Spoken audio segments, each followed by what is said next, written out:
Welcome back to Remodeling Reinvented, where we bring you expert insights into home remodeling, design, and architecture. I'm your host, Caitlin Copley, along with producer Diana Volker, and today we're going to speak with an award-winning designer, Jen Pinto. Jen is the design department head and a senior interior designer for Jackson Design and Remodeling. Welcome to the show, Jen. Welcome, Jen. Hi, Caitlin. Thank you for having me. We're so excited to have you. I'm excited to be here. So today, Jen is going to talk to us about the process of working with clients as a designer on a stunning whole home remodel completed in La Jolla, California. This award-winning home was a beautiful transformation and was even published in Modern Farmhouse Style, which is a Better Homes and Gardens magazine. We can't wait to hear more details about that. So let's start from the beginning. Jen, what were some of the client's goals and vision for this home remodel? When we started working with this client, they were a young, somewhat newly married. And so they were looking into making this home their future family home. So they were trying to pre-plan, with the expectation of going to have kids, want to have family over. And so how are we going to make this small house into something bigger that they could grow into? Great. This one is near the ocean, right? Near the La Jolla shores? Yes, so it's a block or two away from the beach, so it's walking distance. Oh, how cool. So, Jen, can you talk to us about the design process and working with the clients? Sure. So the design process is catered to every client. Some people make decisions differently than other people. So we try to read their personality and just get to know them so that we can cater to what's going to work well for them. So some clients are very involved, some clients are not as involved. They kind of let you make the decisions. But with this particular client, they were very involved. They're so fun to work with. It's really nice to have a client with their own kind of sense of style. And, the wife specifically had such great taste. And it's so easy to work with a client that way because it really just enhances the design overall. And so, really, it was about getting to know her personality, getting to know her style, making sure we were having the husband feel included. And because it's going to be both of their homes, so you kind of have to blend their personalities together. And, how are we going to work well to accomplish what we need to and get the end result that everybody's looking for. Right. So in the process, with this particular client, it was a long process because we had to go through coastal permitting.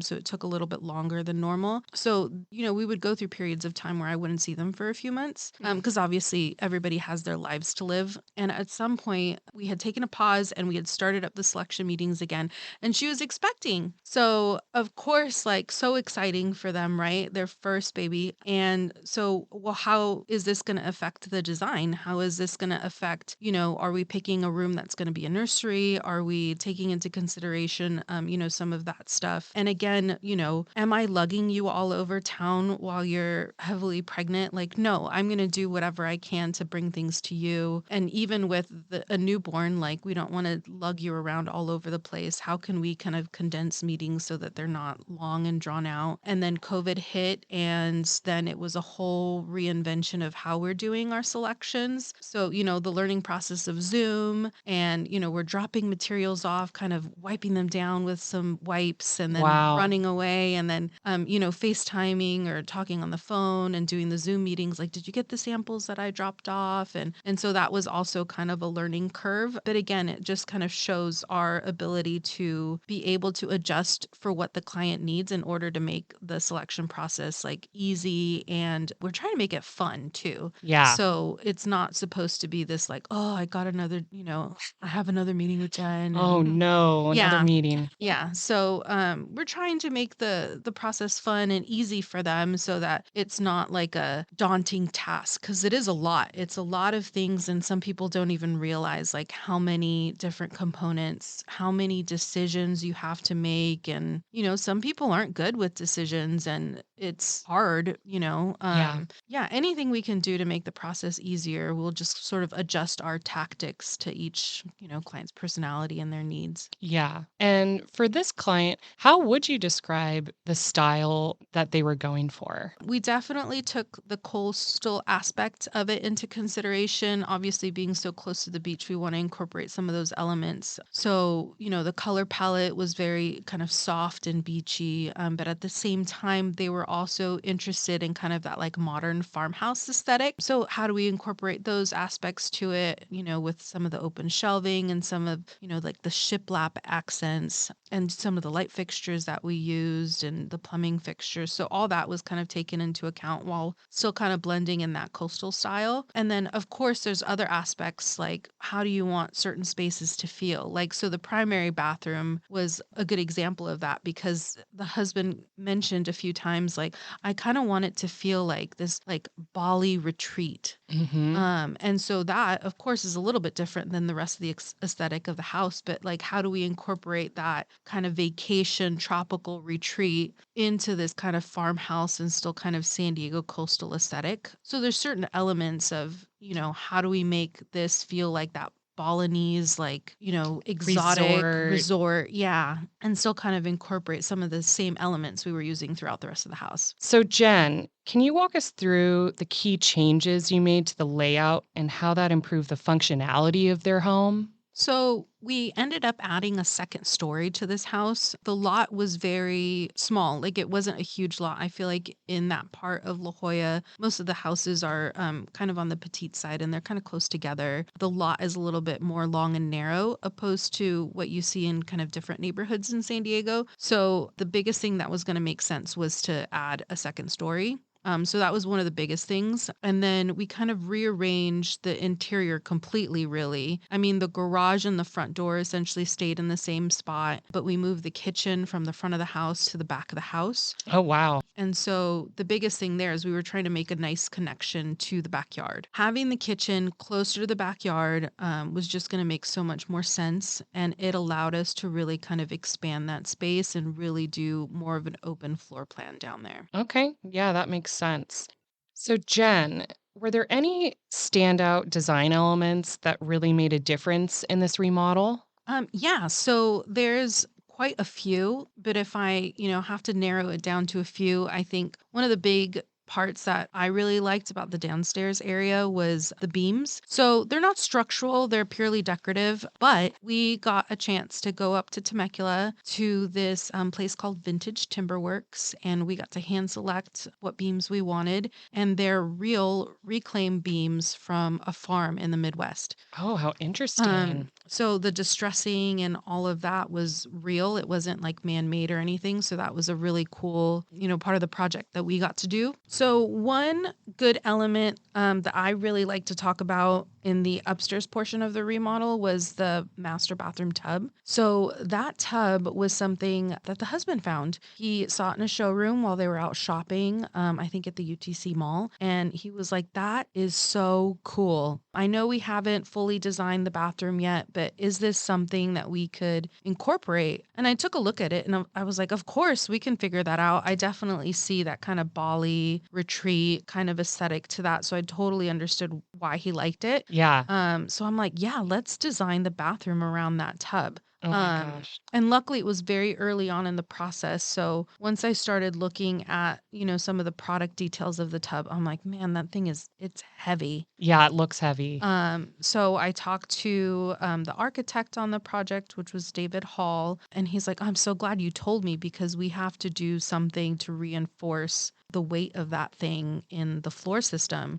And so we were still in the permitting process. So he was able to get that incorporated and, do whatever reinforcing he needed to do. And it did kind of sit in a warehouse for a while, but that's kind of how it was back then with all of the waiting we did for COVID. But once we were in the framing state, I had warned my project manager about this tub. I'm like, I don't know exactly how you're going to get it in the house because I don't really see a lot of people trying to pick that up. And because I think it was like a ton, 800 Wow. pounds or something.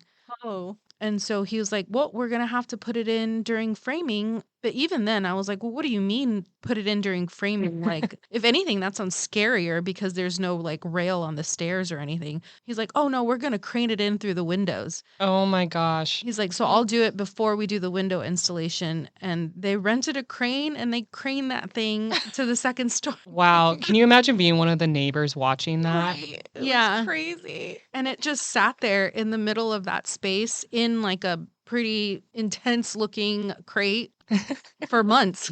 Wow. I I love It that. was very well protected, but, yeah, that thing the house got built around the time. That's so funny, and I love that the husband was the one who found it, Oh, and yeah, that was his key, his one shot to, like, get his, like, dream tub in there. So, yeah, we designed this space around that bathroom, so it was pretty cool. Oh my gosh, that's so cool. So, how did the remodel improve the client's day-to-day lifestyle and routines? So I think the biggest thing was just the additional space. I think, before, I think technically the house was only 2-bedroom house. So now it became, so many different rooms. And they also rented the little casita that they had in the backyard. And Oh. so we were able to kind of give them a second laundry room.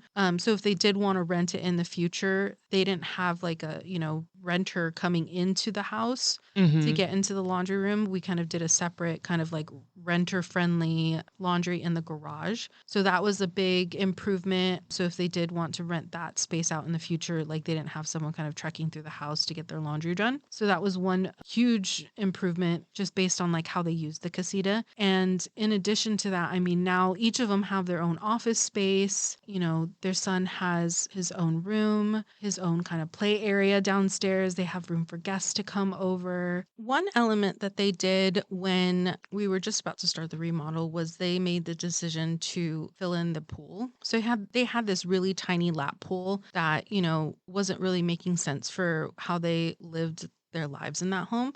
And with the consideration of their young son, like it didn't really make sense to have that back there. Mhm. So just filling the pool, I mean, the son has a backyard to play in now. Huge backyard. So, that was one great improvement, that he has now, like, a space to play in the backyard. Oh, that's so So cool. that was great. And for the son's bedroom, I know I've seen pictures of it. Didn't you design it with the idea that he could kind of grow into it? Yeah, so his room was one of the larger bedrooms, second to the primary bedroom. And so the idea was that, that was going to be his room growing up. And so the intention was let's really focus on the closet area and how do we make that space usable for him now that he's little, but also adjustable. So in the future, you're not hanging little tiny clothes anymore. You're hanging larger adult clothes or teenager clothes. Yeah. So we made sure that the closet was adjustable enough that he would be able to kind of adjust that later. And I think it was going to be a great space for him to grow into. Yeah. Well, that home just sounds like a absolutely gorgeous place to live. What advice would you give to homeowners who are considering a whole home remodel? So I think one of the most important things is kind of having your priority list. So what are the things you absolutely have to have? What are things that are, it would be great to have that, but we could live without it? I think that's one element that kind of helps budget wise kind of control like, oh, well, the budget has to go to the kitchen or, we need, X amount of bedrooms. Otherwise, this is not going to work for us. So that's one big thing to think about. From an interior design standpoint, I also think exploring what you like and what you don't like prior, it just helps your designer get to know you better. And it's kind of easier for us to react to what you're looking for if you know what you want opposed to not knowing what you want. I Yeah. mean, we can certainly work with you and try to discover that with you, but I think it kind of shortens the amount of time to If get you the selections going if you know what you like and at least you have a style in mind. Right, even if you don't necessarily know how all those pieces go together or colors or styles, if you circle elements of kitchens you see or bathrooms you see or colors, those are all things they should kind of gather? Yeah. So a lot of times I always tell people, look at images, look at your surroundings. If you're at a restaurant or a store, sometimes you just like the way it feels in there. You may not know why, and that's okay. Yeah. But if you can just kind of point us in the right direction, like I went to this restaurant, I really liked the way it felt. I'm not quite sure why. We may be able to pick up on why you liked the aesthetic. I love that tip. That's a Um, great tip. so that's great for people who really are like, they can't look through magazines or Pinterest or House and like pick up on a kitchen and say like, oh, that's exactly what I want. Yeah.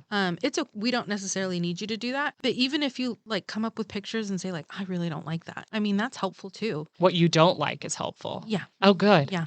Absolutely, because then we know like, oh, well, she's not going to like that color, or we talked about this with them and they're not going to like that. So why would we even propose it? Kind Yeah. of in that kind of mindset. Yeah, that's so helpful. So, Jen, this home is award winning and was published in Modern Farmhouse Style, which is a Better Homes and Gardens magazine. That's so exciting. And it was in a gorgeous spread named Barefoot Attitude that we will link in the episode. So, Jen, what was it like to work with the magazine, like behind the scenes? So, I mean, it's so exciting. I mean, this is not something that happens all the time. So, I mean, in my entire career, I think I've only had this opportunity come up like 2 times. Yeah, And so you get the news and you're just thrilled, right? So exciting. And it happens a really long time before the magazine article actually comes out. like a So year in advance, right? yeah, we did it a year in advance. Wow. So planning wise, I mean, luckily we had done the photo shoot already and they ended up keeping a lot of the stuff that we used for staging. So a Hmm. lot of the accessories and things like that. And I mean, they kept their house pristine. We walked in there and we didn't feel like we really had to do much. Yeah, And so working with a magazine stylist is always so fun, right? Because it's different than what you are kind of used to, how we do it. right. And so she was really into kind of simple, but also like very curated pieces. And, she did a lot with florals and plants and things like that, which was interesting. It's kind of Yeah, a different take on like how we do things. So it was always like great exposure to kind of learn how they do that. yeah, And the photo shoot itself, I mean, it's so over the top in comparison to what we do. I mean, yeah, I think our photo shoots are kind of like a big deal and like we go out of our way to do all the staging and work with the photographer and right. they have all this fancy equipment, but this was like a whole nother level. It was like, oh man, this is like the big time, right? Like Yeah, it was a the 2-day thing, right? it was a 2-day thing and they would stay in one space for a really long time. Yeah, didn't they stay in the primary bathroom, like, the whole day? Yeah. Most of the whole day? Yeah, because I think they only shot the kitchen and the primary And bathroom, then the maybe the exterior, yeah. yeah, So, I mean, it was such an interesting process. It's something that, maybe not everybody will always have an opportunity to kind of witness and experience. So it was really cool. And they were so nice. Like they were. they were not like Shout out to Karen from Better Homes and Gardens. so nice. But, they'd call me over and like, "Oh, do you want to see the pictures?" And it's like, "Oh, they're being nice to me. Like, this is Oh, cool." yeah, So yeah, it was a really fun experience. Definitely something that, hopefully it happens again. But yeah, a very, very cool experience. experience to And have. didn't they take family portraits of the family? They did. And of course the family is the cutest. They are adorable. So it definitely looked like professional modeling, like Yeah. something that you buy in a catalog. They look so good in those pictures, and then the dog was in a Oh couple of my the gosh. pictures, and it was just so perfect. And All-American family. yeah, just the perfect family to kind of photograph for that type of thing. Well, it turned out absolutely beautiful. For those that are interested in actually reading the article, we'll have it linked in this episode if you want to read through it. It was a gorgeous spread. I think it was like 6 or 7 pages. So gives you all kinds of facts and quotes from the homeowners as well. So I recommend you take a look at that if you have time. So to end things, Diana and I have some quick fire questions we wanted to ask you. Are you ready? Let's go. All right. So, Jen, what is your favorite home style? Oh, that's like asking what your favorite nail polish color is. It really depends on the day, maybe the weather. True. It's so hard because, I'm exposed to so many different styles that it's like, it really depends on like, where I'm at that day. If you ask me today, I feel like that like modern Spanish aesthetic, kind of like a modern casita or hacienda. I feel like that's been kind of feeling very kind of fresh and homey to me. Mm-hmm. I mean, if you would have asked me a week ago, I might have said like, oh, well, maybe like a California coastal modern, or it's just so hard. It's so Yeah. hard to have one design aesthetic. So it definitely depends on the day. But Yeah, love that. Diana, you want to take this one? Yeah, absolutely. All right. So, what is your favorite paint color to use? so I have three. So I think it depends on the kind of application. One of my favorites, though, if I do have to just kind of stick to one, would be this paint color by Sherwin-Williams called Gossamer Veil. Okay. I feel like it's perfect. It's perfect for everything. Yeah.